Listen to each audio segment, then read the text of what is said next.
દહેજમાં ડુક્કરના શિકાર માટે બિછાવેલી જાળમાં નીલગાયનું કરુણ મોત. વન વિભાગે 2 ઈસમો પાસેથી 2 લાખનો દંડ વસૂલ્યો. વાગરા તાલુકાના ઔદ્યોગિક હબ ગણાતા દહેજ પંથકમાં વન્ય પ્રાણીના શિકાર અને મૃત્યુની એક ગંભીર ઘટના પ્રકાશમાં આવી છે. દહેજ સ્થિત ભૂતનાથ મહાદેવ મંદિર નજીકના વેરાન વિસ્તારમાં અને ઝાડી ઝાકડામાં શિકારીઓ દ્વારા ડુક્કર પકડવા માટે ગોઠવવામાં આવેલી જાળમાં એક મહાકાય નીલગાય ફસાઈ ગઈ હતી, જેના કારણે આ અબોલ જીવનું કરુણ મોત નીપજ્યું હતું. વન વિભાગને બાતમી મળતા જ ટીમ ઘટના સ્થળે દોડી ગઈ હતી, જ્યાં નીલગાય જાળમાં ખરાબ રીતે ફસાયેલી અને મૃત હાલતમાં મળી આવી હતી.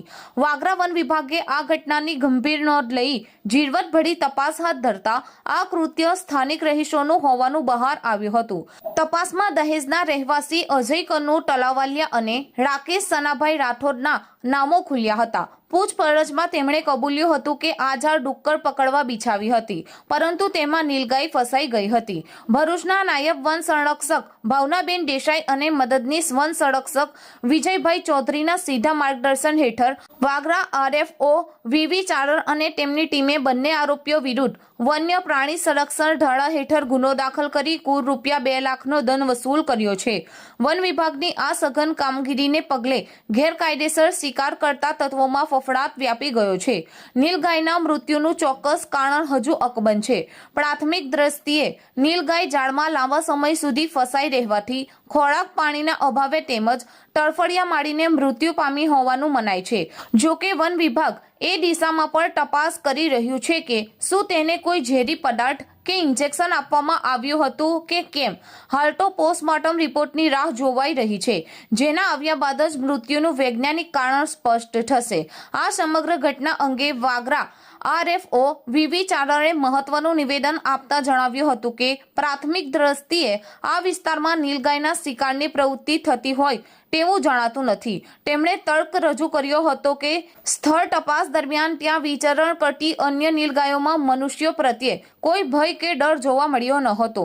સામાન્ય રીતે જ્યાં શિકાર થતો હોય ત્યાં પ્રાણીઓ માણસોને જોઈને ભાગી જતા હોય છે, પરંતુ અહીં નીલગાયો નિર્ભય જણાતી હતી. તેમ છતાં ઘટનાના મૂળ સુધી પહોંચવા માટે વન વિભાગ દ્વારા તમામ પાસાઓની ઊંડાણપૂર્વક તપાસ કરવાની તેમણે ખાતરી આપી હતી. નાયબ વન સંરક્ષક સાહેબ શ્રી ભાવનાબેન દેસાઈ સાહેબના માર્ગદર્શન અને એસીએફ સાહેબના માર્ગદર્શન સૂચના મુજબ અમો દ્વારા કાલે 8 તારીખે જે ભૂતનાથ વિસ્તારની અંદર નીલગાય ઝાડમાં ફસાવાથી મૃત્યુ પામેલ હતી, જે અમારા ફોરેસ્ટને જાણ થતા ત્યાં અમે સ્થળ તપાસ કરી અને વધુમાં તપાસ કરતા ત્યાં જે ભૂંડ પકડવાની જે ટોળકી છે એમના દ્વારા આ જાળ બિછાવવામાં આવી હતી, જેમાં નીલગાય ફસાઈને મૃત્યુ પામેલ છે એવું જણાય આવ્યું. જેના પ્રાથમિક તારણથી તેઓને અમે સ્થળ તપાસ કરી અને 2 ઈસમોને અમે ત્યાંથી આ અંગે મળી આવેલા હતા આ ગુનામાં, જેઓ વિરુદ્ધ અમે વન્ય પ્રાણી અધિનિયમ અંતર્ગત ગુનો દાખલ કરી અને એમના વ્યક્તિ દીઠ 1 લાખ રૂપિયાનો દંડ એમ કરીને 2 લાખ રૂપિયા જેવો દંડ કરવામાં આવેલ છે.